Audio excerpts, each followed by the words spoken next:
perfect and complete. Everything he creates, including this material world, is also perfectly equipped. So this material world is perfectly equipped to supply the maintenance and sustenance and satisfaction of all living entities. And the reason we feel dissatisfaction in this world, scarcity, shortage, enmity, hatred, anger, is because within this world we do not understand the perfect, complete arrangement of that perfect, complete personality of Godhead, and therefore we feel incompleteness. And towards the end of this literature, Upanishad, it describes how one in this perfected state of spiritual consciousness, he sees all living entities as one in quality with the Lord. One in quality, not in quantity. We have the same qualities as the Lord, knowledge, bliss, and eternality. But the Supreme Lord possesses those in full completeness. So Srila Prabhupada, our spiritual master, would sometimes describe this as it's like the difference between the drop of water from the ocean and the entire ocean. They're both water, they're identical in that sense, but they're different in the sense that the ocean is very vast and we are very small. But both the salt in the drop of ocean water is the same as the salt within the ocean. So in the same way, we have the same qualities as God, the absolute personality, but in minute quantity. And so when he understands this relationship with God, it's described that he sees all living entities as spiritual sparks in quality, one with the Lord. Therefore, what is there of anxiety or illusion for him? There is no anxiety, no illusion. He sees all living entities equally as spiritual sparks in quality, one with the Lord. So one on a pure spiritual platform, even if someone seems to be putting him in an adverse situation or causing him difficulty or maybe even causing him pain, that spiritually elevated soul will see that somehow the absolute personality of Godhead has placed me in a situation to learn something. What am I to learn here? Actually, Srila Prabhupada once said, even if a pure devotee of the Lord sees some person coming to attack him, Krishna has sent this person to make me take shelter of Krishna. You see that somehow this is the arrangement of the Lord. And therefore he won't feel this kind of that friend-enemy distinction. So for such a person, forgiveness is something that's automatic.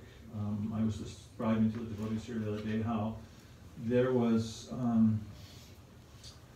in North America, we're from Canada, but in the US there's a religious group called the Amish, and they very much have imbibed the principle of forgiveness within their lives and from their philosophy. And there was an incident where, tragically, some disturbed person went into school and actually killed quite a few children. And it received all kinds of media coverage, and the media found out that the families of some of the children that were killed went to the wife of the person who murdered those children to try to comfort that woman, because she was obviously in some trauma too. And so people in media were very surprised. Well, you would think that you would want to have nothing to do with this family, anything like you would think even the reminders would just be chaotic. So they asked these people, well, why are you exhibiting this forgiveness and compassion for this man's wife? And their reply was, how can we not? How can we not? It's so imbibed in their culture, forgiveness, that it's an automatic reaction. Whereas we all experience that sometimes there's just a small provocation in that. He's done this to me, he said that about me, and you can remember those things for years. But on a spiritual platform, one sees that. On the spiritual platform, one sees that that whatever you do or whatever you say it actually can't make me happy or sad. It's how I respond to it. It's my response that's going to make me happy or sad. That, so you can insult me, and I can become very offended and angry and never want to see it again. Finish the relationship. Or maybe you can offend me, and I can think, maybe I am doing something wrong here. What have I done to provoke you? Why are you angry at me? I cannot take it personally. And like in the Bible, it says, hate the sin and not the sinner. And in our literature, it actually describes that one who identifies the wrongdoer with the wrongdoing is just as implicated in that wrongdoing. In other words, it's saying that one has to develop this spiritual consciousness of forgiveness. So forgiveness doesn't mean that a wrong is excused, that it doesn't need to be corrected, that justice must be served. But what forgiveness means is that one understands that somehow I'm in this adversity, I'm in this difficult situation to learn something. And despite however painful it is, however difficult, however tragic, that there's something I have to learn to move forward in my life. And by accepting that consciousness, one can move forward. I know I've studied some things about different times in my life. I've had different muscular problems. I have to go to a massage therapist, and so I was studying a bit about massage therapy. And I've actually experienced that some people who can't forgive, sometimes it just becomes locked, actually absolutely locked within their muscles. People just, certain muscles will actually atrophy in their body and become very difficult to use. And they find it's not just a mechanical massage or technique that will always release those problems within the body. Sometimes it requires some actually counseling, or someone to very psychological adjustment to help that person understand, well, what happened to you in the past, and what did it feel like, and do you feel like you're still there now, and what can you do to move beyond that? And when persons can actually process those emotions and experience, they can experience a release from that. And it's actually a very important spiritual lesson, and also a lesson in life. I was also telling the audience here, there was a Canadian journalist that was held hostage in Somalia, I think for almost 2 years, and tortured, and terrible things happened to her. And she was interviewed sometime after she was released, and they asked her, well, how are you doing? And she said, I'm trying to forgive. And she said, it's difficult, but I know it's the only path to peace. She said, it's the only path to peace. And there's another interesting, this individual was quite a young boy at the time. He was like, sometimes we say child soldiers, young kids who get literally conscripted to armies. And so he was conscripted to this movement in Afghanistan. He was actually a Canadian citizen, and he was captured by the U.S.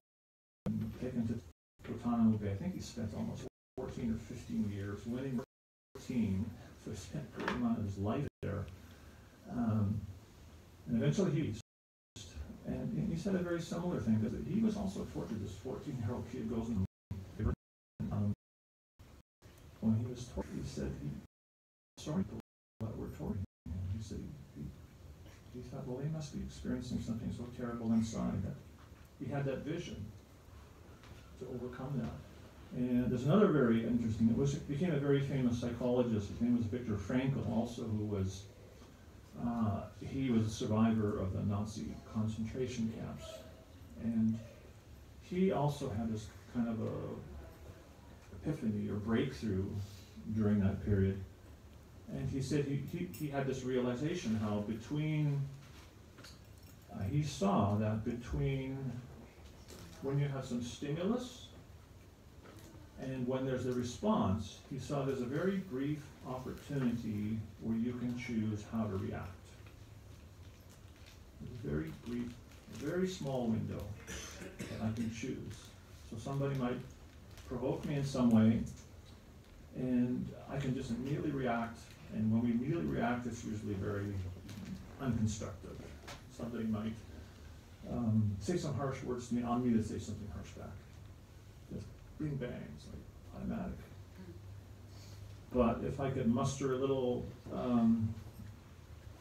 spiritual potency, when that stimulus occurred, I might just remember, okay, I have a minute fraction of a second to choose how I'm going to react, and instead of just responding back with another burst of anger or another insult, I could ask them, I can see that you're very disturbed. Can you tell me something about what I'm doing that's disturbing you? You can change the tide sometimes by addressing that situation with compassion. Instead of responding back with anger, resentment, bitterness, we can respond with compassion. As we see in this pastime of Chaitanya Mahaprabhu and Lord Nityananda. Lord Nityananda was only thinking of compassion. He wasn't considering of even the physical pain. There's another instance, my wife briefly mentioned this Thakur Haridas, who was actually caned with like bamboo canes in many marketplaces. And there's a description that his only distress during that experience, it was seeing the distress in the eyes of the people that were tormenting him. And he was concerned they would look very distressed. And he asked them, why do I see distress in your eyes? Why am I causing you this problem? And they said, because the king, if we don't kill you, he will kill us. And so Thakur Haridas, he went into a type of samadhi, and it appeared that he was dead. And so they threw him into a river, and he floated down some ways, and came back to consciousness and got out of the river, and he was perfectly fine. So we can imagine that kind of spiritual consciousness where there's even such extreme opportunity to be offended, or, what to speak of physically injured, and it's almost like beyond forgiveness. He didn't even have to think of forgiving because he was just concerned about the other person. So that's a very great lesson in life, and a very important part of spiritual life. And as I was describing, and if we want to attain this platform of consciousness of God and ultimately come to the stage of love of God, we have to learn this understanding of forgiveness. And again, why forgiveness? Because we're all parts and parcels of God. And I like to tell people listening to different seminars that, especially we do a lot of Grahastha training, and generally I tell them we all come to the temple and we all behave very respectfully and nice and cordially when we're in a temple or the mosque or the church. Sometimes we go home and we close the doors and we become very different beasts sometimes, and behave not so nice and say harsh words and are not so caring. And so why there's this discrepancy, this dichotomy? What happened somehow? So what happened is we didn't carry that consciousness from the church or the mosque or the temple. We didn't actually carry that consciousness with us back into our place of residence. And that's actually what spiritual practice is about, and spiritual practice is meant for whatever your religion is. Like Christianity, you're a Muslim, you're Jew, you're Buddhist, is to take that spiritual consciousness you imbibe from being in that sacred church or temple or mosque, or reading that sacred scripture, and taking that sacred consciousness and integrating that completely and totally into all aspects of your life. And that manifests in how you deal with those around you. That if you treat others with respect and compassion and devotion, consideration, kindness, love, empathy, that's going to be very pleasing to God. Whereas if we treat others rudely, harshly, inconsiderate, with harsh words, that's not going to be so pleasing to God. But yet somehow we can very easily fall into that consciousness. Even, I know, we get along pretty good, but sometimes go on these long airplane flights, you're on a plane for 20 hours, you get off at an airport, and you haven't slept for maybe 20 hours or something, and it's a completely different time zone, trying to figure what time it is in reality, which gate to go to. Start to get our nerves a little bit. And it's hard to remember, okay, we're actually spirit souls. Oh yeah, we're going to Ireland, we've got to behave,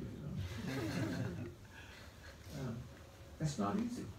Sometimes it's not easy to remember that we're spirit souls and practice that spiritual consciousness, but that's actually what this human form of life is actually for. In the human form of life, we actually have this higher consciousness, a developed consciousness, and we have that ability to take advantage of that brief opportunity between the stimulus and the response, whereas animals don't. They just respond. We were in South Africa 10 years ago, and we went to this game park, and there's all these signs, do not run, do not run. Like if you run around the tiger, you're finished. And literally that happened. Some Japanese tourists got out of a car to take a picture, and it was history. Just moved a little too fast, and the animal just made things food. Boom, done. So we don't want to be like cats and dogs and animals fighting and jumping on each other, any small thing. And we actually want to be compassionate and kind and considerate and caring. And that's actually the nature of everyone within the human form of life. I studied some research by probably one of the world experts on domestic abuse. And in his research, he did studies in prisons, like with people who were multiple murderers, and he said from his research, his conclusion was, unless someone was an absolute complete psychopath, which is rare, he said everyone, even these criminals and murderers, within themselves, they had a desire to be a better person, to be compassionate, to be a better husband, to do something for the world, but somehow or other, their values, the things that they valued in life, were completely out of synchronization with their actions, completely out of sync, and therefore they behaved in these ways that ended up causing them to go to prison for years. So that's actually the nature of this material world, is that within this world, we see people are very much out of sync, out of synchronization with the values of God and the values of nature. I mean, even in one sense, we look at the environment, how much mankind is out of synchronization with the values of nature, and how much repercussions are happening because we've neglected to try to understand how there's a very delicate, perfectly arranged balance within nature. And because modern society has disrupted that, it's caused so many problems. Even the area we live in, Canada, forest fires are a huge problem. In our province, British Columbia, 2 million hectares burned in forest fires last year. The air was so bad in cities, they were giving warnings that there was so much smoke in the whole province that if you went outside for half an hour, it was like smoking a pack of cigarettes in 10 minutes. Like, it was that bad. And they're beginning to find that one of the reasons there's so many fires now is because this ecological order was being disrupted by man. The natural ecological system in the area where we live, there would be many what are called old growth trees. Actually, you see in the park we walked through yesterday, the botanical gardens, massive trees. It's just so awesome to see these huge trees. And that would be the norm. in these forests, these huge, massive trees, hundreds of feet high, probably 8, 10 feet wide. And the area we live in, the ecology has actually become the fire-dominant ecology. Every 25 to 75 years, it's normal to have a fire. So in a normal ecology, where you have these huge trees, a fire would come along, and the bark on those old growth trees, it's probably like almost a foot thick. It's untouched by the fire. It just scorches the outside of it. The small trees and shrubs are burned. They turn to ash, and the ash actually turns into nutrient, which further feeds those big trees, and those forests flourish and new things come up. But what's happened over the last 150 years in Canada, they have logged practically 90% of all these old growth trees. And many of the trees they replanted, but when they replant them all the same species trees. Okay. And not only they plant their own species of trees, but they also realize one great mistake they made is there's some species that come up which actually are they actually are a little more fire retardant, but they're not as lucrative for timber. So they spray from airplanes so those trees won't grow. So now you have these forests of trees all the same size, and it's just one little spark in a dry summer and you have these huge fires. So we lost touch with the values of nature, which are ultimately the values of God. So in a similar way, within our own lives, to greater or lesser degrees, we can get out of touch with the laws of nature, the laws of God, the laws of humanity, the laws of compassion, the laws of forgiveness, and it causes so many adverse things. It destroys relationships, destroys friendships, it stifles communities, look at the whole world situation now. So, again, they're throwing out all the nuclear treaties are going to fly out the window, and so it's a very sad age we live in. But each one of us,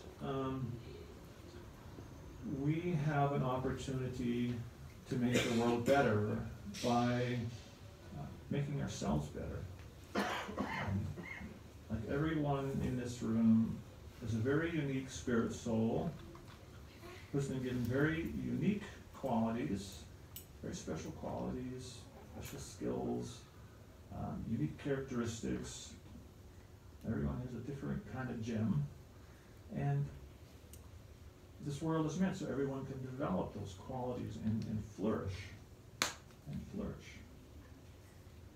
And sometimes we become so much lost in this world, we forget that one of the prime things we can do in life is to develop those innate qualities within ourselves.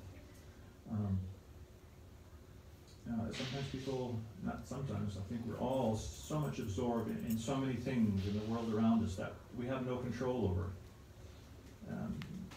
American politics, and we're next door to them. So many things I can think about I have no control over. And if I'm always ruminating about these things I have no control over, it tends to be very depressing. That's kind of very disempowering. You lose your energy. But if we can focus on who am I as a spirit soul? What innate quality do I have? How can I develop that? And how can I utilize that for the betterment of myself and my family, my neighborhood, my community, my country, my world? We have this expression, grassroots, sometimes little grassroots movements. Things start very small. Sometimes we're waiting for some messiah to come, or some president or prime minister who's going to solve all the problems. But actually the solutions are actually in our own hands. That if every individual pushes within themselves to become the best they can be, you can start what they call this grassroots movement. Sometimes you see parking lots, and you come back in 5-10 years and it's like grass growing almost everywhere. How did that happen? And it's like one little tip of a blade of grass has enough force to break through asphalt. It's difficult to understand, like it's some kind of hydraulic force or something. And sometimes you see how the pavement is cracking because this grass is pushing. So we may seem very small, we may seem insignificant in the whole picture of this world, but if we can try to develop these spiritual qualities, compassion and respect, forgiveness, just by within the work of being controlled by reactions, learning how to power, a very powerful thing. You can just imagine in this world was used to think, how can I make this better? How can I make the person next to me more happy, more satisfied? Imagine what the transformation. Let's start with each individually thinking we advance, and especially in terms of this development of forgiveness and compassion. It's a very wonderful starting point for spiritual life because it's a bit of a barometer that as soon as we feel someone's offending me, she's agitating me, he's offended me, it's like a little bell going, ringing that, whoa, you're getting a little off track here, your spirit soul. He's not doing it, you're reacting, that's why you feel offended. Maybe you can find out what's wrong. It's like a little signal. We need to understand how we can leverage that situation to help us advance spiritually. So it's a very special day today, the appearance of Lord Nityananda, and as I was saying that if you pray to the different acharyas and incarnations that appear on this sacred day, sometimes there's a lot of empowerment that can come. So we hope that I'll pray to Lord Nityananda to help us try to develop this atmosphere and understanding and feeling for being forgiving and compassionate. So thank you. I hope you forgive me if I bored you with the talk. Thank you all very much. You can have 5 minutes for questions if anyone has any questions.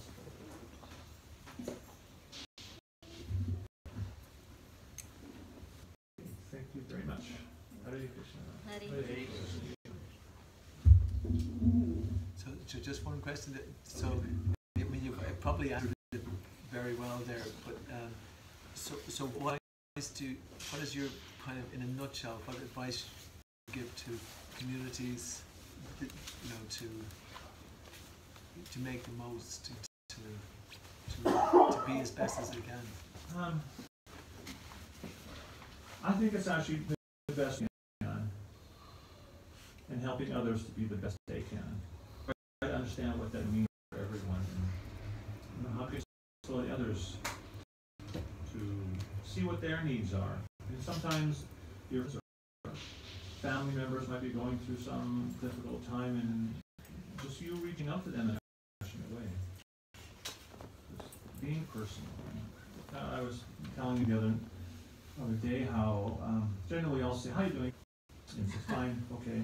And I just realized one day, it's so I started asking, well, they said okay. I said, what does okay mean? What does okay mean? And I asked this to one lady. Her husband had died about a year and a half before. I saw her at a festival. I said, how are you doing? And she said, okay. And I said, well, my brother. So I said, oh, I'm really difficult for you. Just kind of went a little deeper than okay. I think we need to do that with our clothes. Not just, we tend to have very superficial relationships. See how everyone's doing and see what okay means. This community means I think communication is an important part of community, that we understand each other and know how people feel in the community and what their needs are, and how they can help us. And chanting Hare Krishna helps.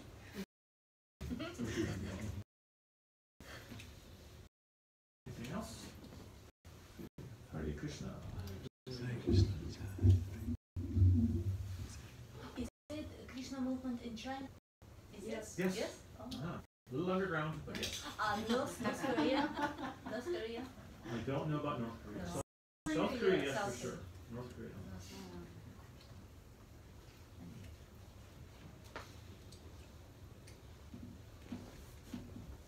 believe next is.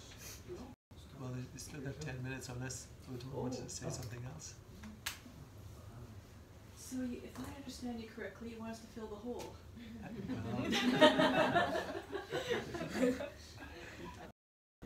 I can just state, some people here might not be familiar with what we do. We're members of a group, a vision team. A Grihasta means a householder or someone's in married life. And we called ourselves the Grihasta Vision Team because we saw families within our society. There was turmoil and divorce. We thought, okay, we have to develop some vision for helping families. And we met together about 12, 13 years ago. We started an initiative. Actually, it happened the way it started. There was a few individuals doing what we were doing in different places in Canada and the United States. It was very much kind of a grassroots little movement that started, that we saw this need, and individually we were trying to do that. And somehow, by the arrangement of Krishna, brought together.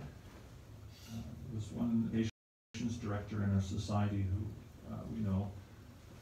He said, "Oh, there's some other devotees doing the same thing you're doing. You guys got to get together." And so we met and just started developing some programs for Grihastas. And one of the primary things we like, I talked about values, and we looked at all the problems faced by married couples, especially in our city. And we brainstormed pages and pages and pages of challenges and problems faced by married couples and families. And then we broke those problems into categories. And there our group began to look at what kind of principles and values, if were understood and taught and properly imbibed, would either prevent those problems from happening in the first place or rectify them. And we developed 12 key principles and values. And then we developed different courses and seminars to help create an awareness and a culture of living those kind of principles and values. And if you can remember the name Vaishnava Family Resources, it's very easy. You can Google it, and it'll come up the website, vaishnavafamilyresources.org. There are 12 principles and values are there. There's also a link to a book we've published, which is available in 4 languages now: English, Russian, Portuguese, and Italian. So we've been working to try, like I was saying, it's a grassroots thing, and we saw that was one difference we could make in Srila Prabhupada's movement in the world, was to try to help Grihastas, because really our society, the foundational block of any society is actually the family unit. And if those family units are strong, then you're going to have a very good, stable society.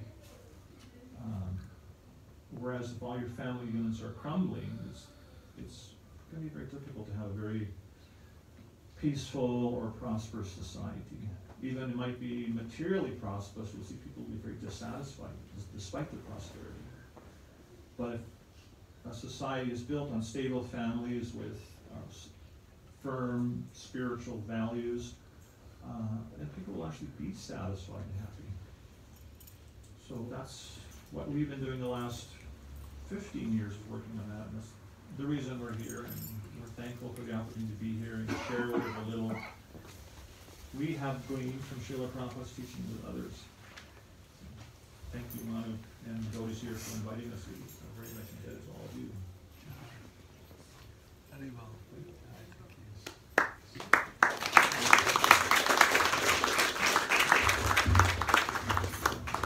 Hare Krishna. So the next part of the program is we're going to have the arti.